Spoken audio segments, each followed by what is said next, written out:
दोस्तों 30 मई 1981 को दिलीप कुमार ने जब अस्मा रहमान से सीक्रेट मैरिज की तो सायरा बानो के फरिश्तों को भी इस बात का इल्म नहीं था।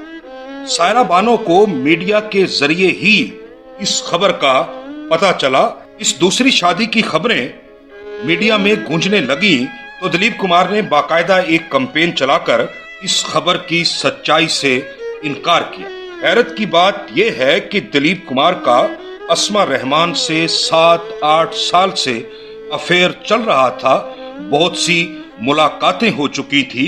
आखिर दिलीप कुमार निकाह करके अपनी दूसरी बीवी को अपने पाली हिल वाले बंगले पर ले आए। दिलीप कुमार के बहन भाई इस शादी से बहुत खुश थे क्योंकि सारी फैमिली को पहले दिन से ही सायरा बानो नापसंद थी। सायरा बानो को ये पता ही नहीं था कि उसके घर से 5 बंगलों के फासले पर उसकी सौतन भी रह रही है। उन दिनों सायरा बानो की जिंदगी एक सूखे पत्ते की तरह थी जिसे हवा कहीं भी ले जा सकती थी।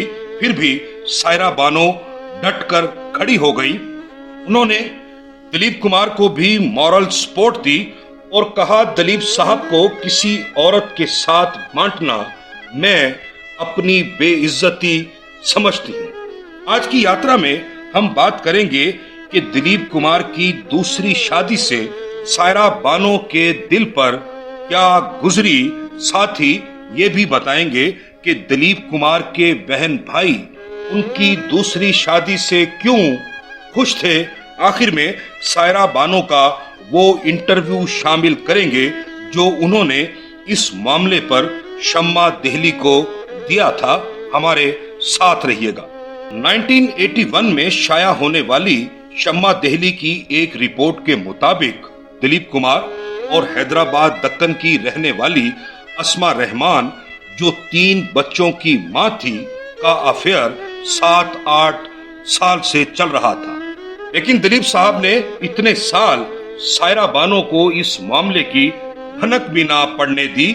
हाँ, दिलीप कुमार के बहन भाइयों को जरूर इस बात का पता था। जिन दिनों दिलीप कुमार की दूसरी शादी की खबर आई, सायरा बानो से उनकी शादी को 16 साल हो चुके थे। अगर इन दोनों की कोई औलाद होती तो उसकी उम्र यकीनन 14-15 साल तो जरूर होती। यही वो खला था जिसने दूसरी शादी की राह हमवार की, यानी वारिस और औलाद की ख्वाहिश।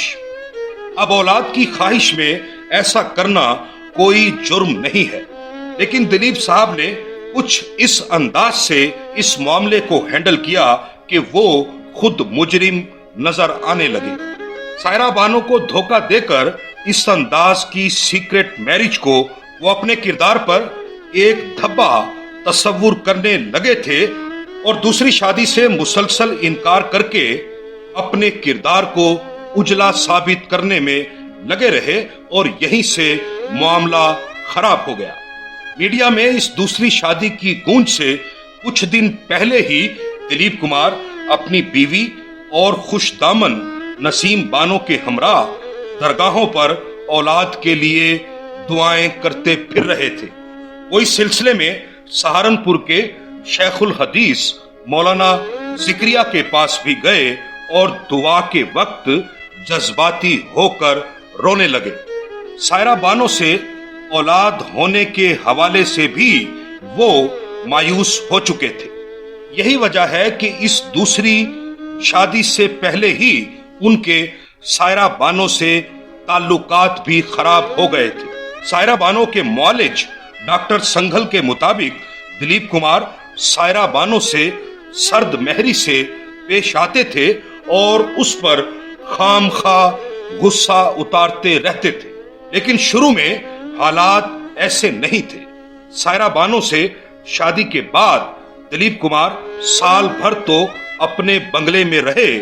फिर सायरा बानो की खुशी और खुशनुदी के लिए दिलीप कुमार ने अपना घर छोड़ दिया और एक तरह से घर जवाई बनकर सायरा बानो के घर में रहने लगे। यूं तो दिलीप कुमार اور سائرہ بانو کے بنگلوں میں چند قدموں کا فاصلہ ہے، لیکن یہ چند قدم بھی یہ ثابت کرتے ہیں کہ وہ سائرہ بانو سے کتنی محبت کرتے تھے۔ انہوں نے اپنی بہنوں کو ناراض کیا، اپنے بھائیوں کو ناراض کیا، لیکن سائرہ بانو کے ماتھے پر شکن دیکھنا برداشت نہیں کیا۔ اور جب دلیپ کمار کی دوسری شادی کے معاملات سامنے آئے تو ان کے بہن بھائیوں کی خوشی کا کوئی ٹھکانہ ہی نہیں تھا۔ جون 1981 کی پہلی تاریخ کو اسما رحمان نکاح کے اگلے دن دلیپ کمار کے بنگلے پر پہنچ گئی تھی۔ اب دلیپ کمار بھی اپنے پرانے گھر میں آنے لگے، اپنے خاندان سے ان کے تعلقات پہلے کی طرح ہو گئے۔ ایک بار پھر وہ اپنے بہن بھائیوں کو اخلاقی اور مالی سہارا دینے لگے اور ان کا برتاؤ اپنے بہن بھائیوں سے ویسا ہی ہو گیا جیسے سائرہ بانو سے شادی سے پہلے تھا۔ دلیپ کمار کے گھر والے ان کی نئی دلہن سے بہت خوش تھے۔ دلیپ کمار کی بہن سعیدہ سے ان کی ایک خاتون دوست نے کہا، میں نے یوسف بھائی کی دوسری شادی کی خبر سنی ہے۔ یہ بات سن کر سعیدہ نے کہا، جس کسی نے بھی یوسف بھائی کی دوسری شادی کی خبر سنائی ہے اس کے منہ میں گھی شکر۔ یہ حقیقت ہے کہ دلیپ صاحب کے گھر والوں کو سائرہ بانو پسند نہ تھی۔ ان کے ارمان تو یہ تھے کہ گھر میں پیاری سی بھابھی آئے جو ان کے بھائی کے بہت سارے بچوں کی ماں بنے، ایسی نہیں جو فلم سٹار ہو اور ہر وقت ناز نخرے دکھاتی رہے۔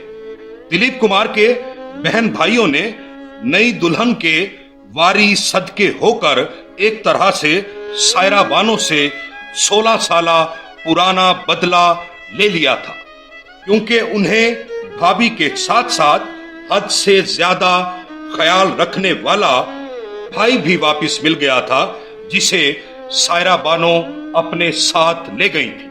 دوسری طرف سائرہ بانو اس بات سے بے خبر تھی کہ اس کے گھر سے 5 بنگلوں کی دوری پر اس کی سوتن بھی رہ رہی ہے۔